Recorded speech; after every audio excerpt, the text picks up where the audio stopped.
What if I told you that the exact moment you feel like everything is collapsing is actually the exact moment Allah is preparing to rebuild you in a way you never imagined? If you are watching this because your chest feels heavy, your mind is exhausted, and it genuinely seems like every door you have knocked on has slammed shut in your face, do not click away. Stay with me for the next few minutes, because by the time this video ends, you will have a clear, step-by-step spiritual and practical roadmap that has carried millions of people through their darkest nights. And I promise you, if you apply it sincerely and consistently, Allah will open doors for you from directions you never even considered.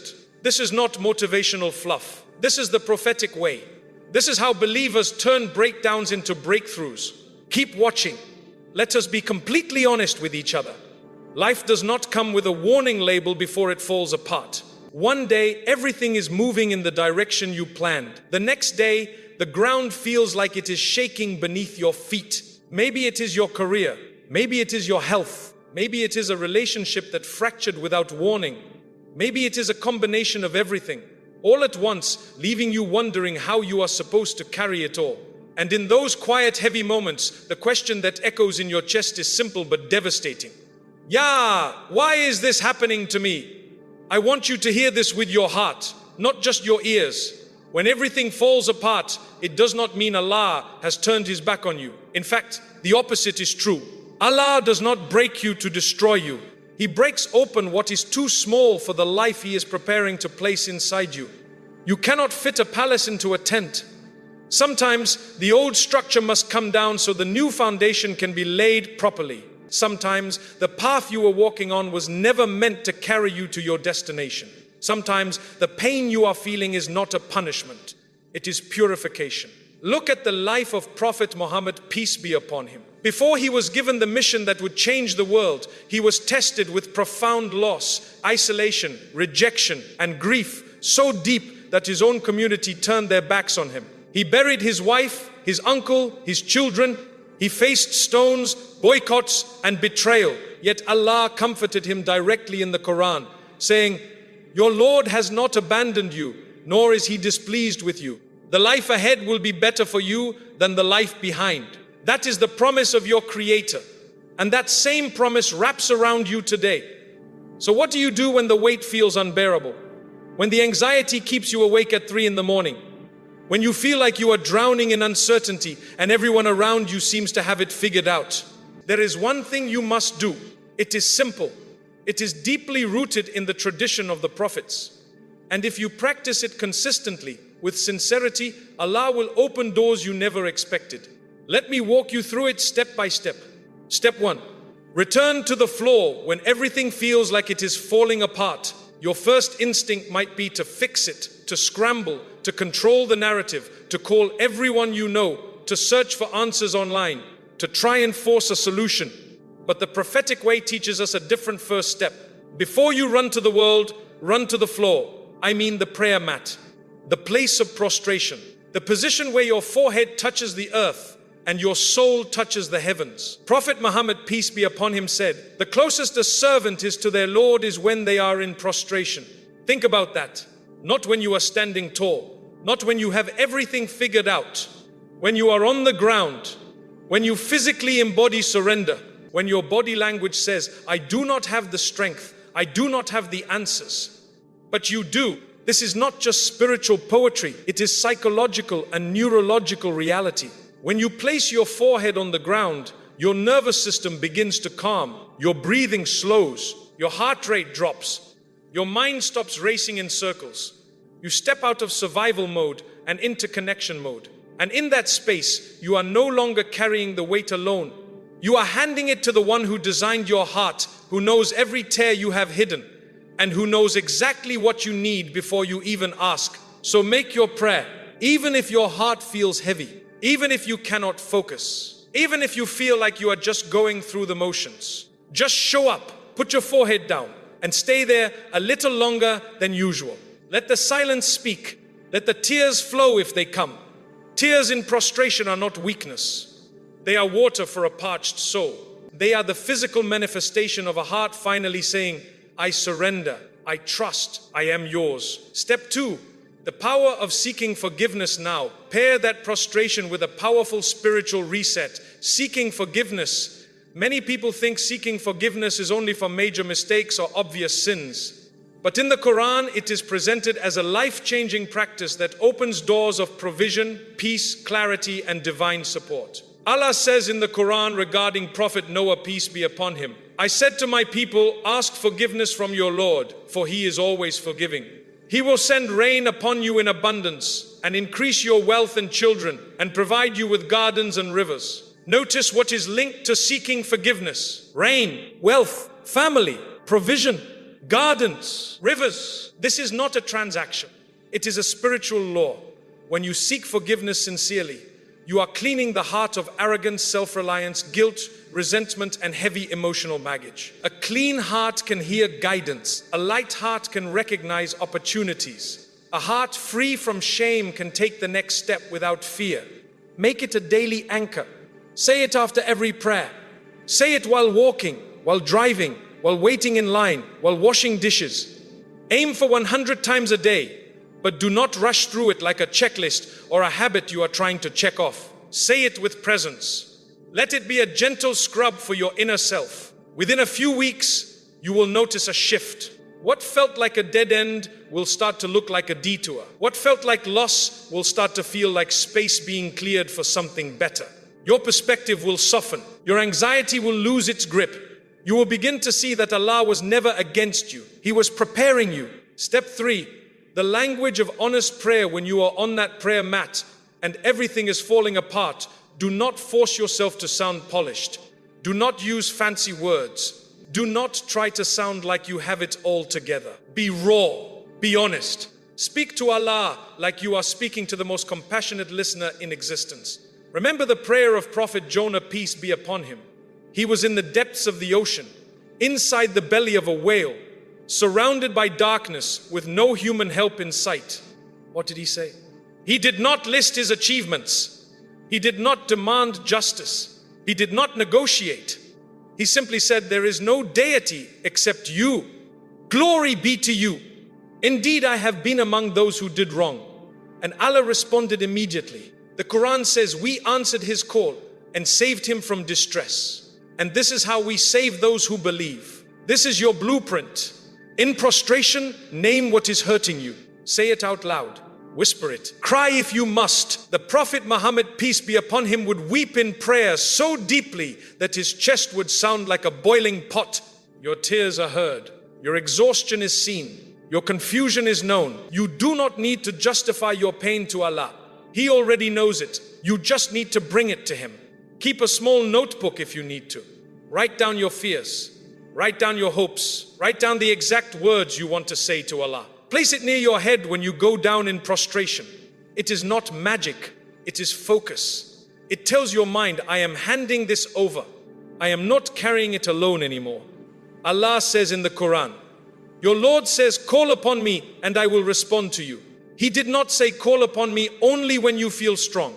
He did not say, call upon me only when you have a perfect plan. He did not say, call upon me only when you deserve it. He said, call upon me. Period. Your voice matters to him. Your plea matters to him. Your brokenness does not push him away. It draws him closer. Step 4, LET, go of the how and trust the timing. One of the heaviest burdens we place on ourselves is trying to control the how and the when. We want Allah to fix it our way, on our schedule, through channels we understand. We want the door to open with a specific key, but divine wisdom does not operate on human timelines. Allah's doors rarely open with a key you recognize. Sometimes He removes a job to protect your peace. Sometimes He ends a relationship to save your heart from slow decay. Sometimes He delays a dream so you can build the character to sustain it. Sometimes He closes a path because it leads to a cliff you cannot yet see. Trust in Allah is not passive sitting. It is active surrender. It means you do your part. You make the effort. You take the steps. And then you release the outcome to the one who sees what you cannot. You work as if everything depends on you. You pray as if everything depends on Him. And then you let go.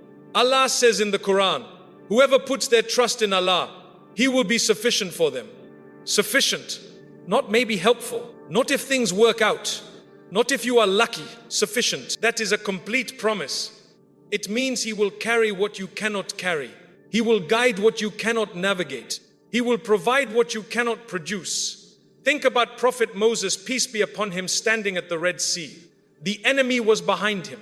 The water was in front of him. His people were terrified, panicking, shouting that they were about to be destroyed. What did he say? He said, "No, indeed my Lord is with me. He will guide me." He did not wait for a bridge. He did not demand a miracle on his terms. He trusted the promise, and the sea split. When doors close, it is rarely rejection. It is redirection. When paths disappear, it is rarely the end. It is preparation. When you feel stuck, it is rarely stagnation. It is consolidation. Despair is a whisper that tries to paralyze you. Hope is a command that moves you forward. Keep your eyes on the promise, not the problem. Step 5. Take the next small step. Islam never teaches us to lie on the prayer mat and wait for the sky to drop solutions. Prophet Muhammad, peace be upon him, said, "Tie your camel, then place your trust in Allah." When everything falls apart, paralysis is the enemy. You do not need to fix everything today. You just need to take the next right step. And the next right step is rarely a giant leap. It is usually a quiet, consistent, manageable action. What is the next right step? It might be making your prayer on time even if your heart feels heavy. It might be fixing your sleep schedule, because an exhausted mind cannot process trauma or make wise decisions. It might be drinking water, eating something nourishing, remembering your body is a trust and it needs care to carry your soul through this. It might be helping someone else, giving a small charity, sending a kind message, because service breaks the cycle of self-focus that fuels anxiety. It might be updating your resume, sending one email, learning one skill, making one phone call. It might be reaching out to a trusted friend, a counselor, or a scholar. You do not have to carry it alone. Islam encourages community support and seeking knowledge. Small steps, multiplied by divine blessing, become unstoppable momentum. Psychologically, action is the antidote to helplessness. Spiritually, action is the proof of your trust. You tie the camel, you take the step, you leave the rest to Allah.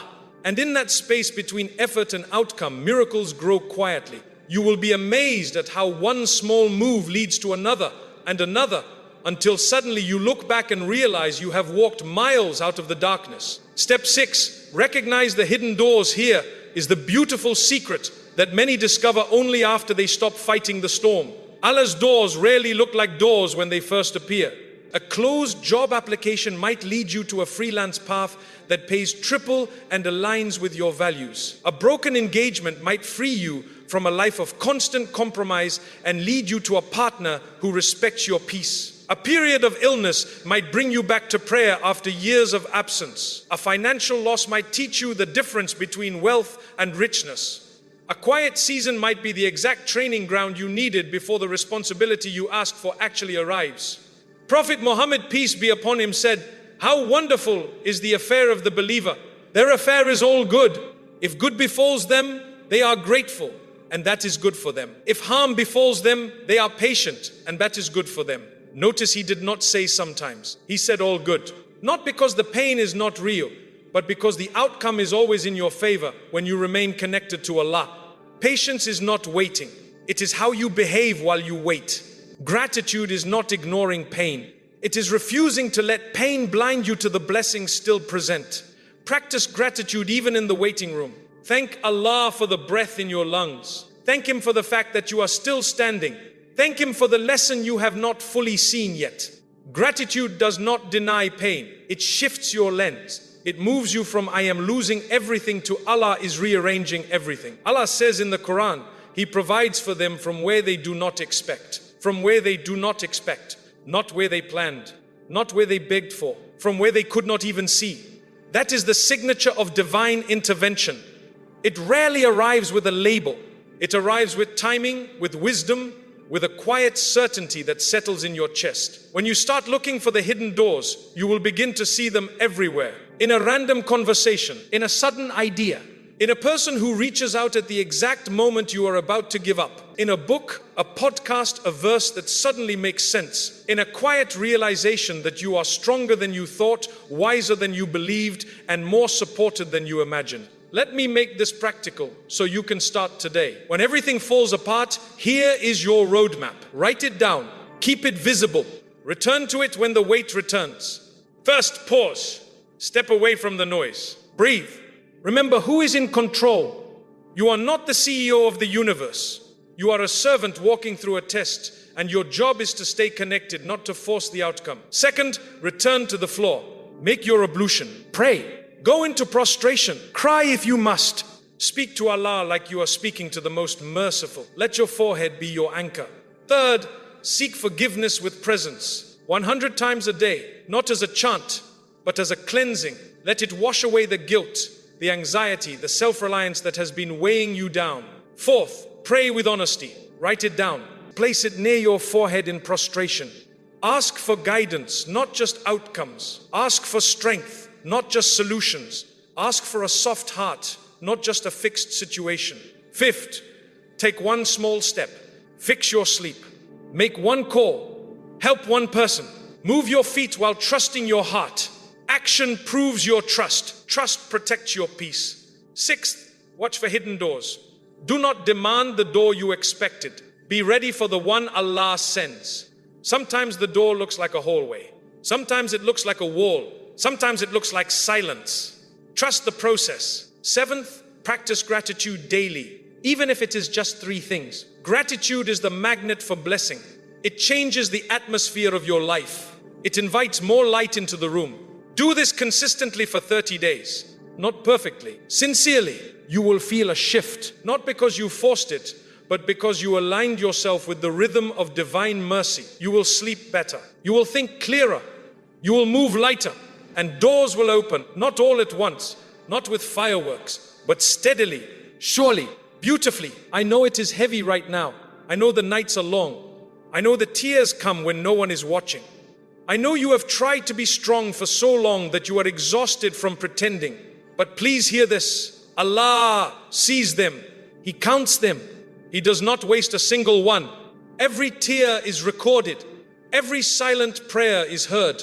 Every moment of patience is stored for you in a place you cannot yet see. You are not being punished. You are being prepared. You are not being abandoned. You are being repositioned. You are not falling apart.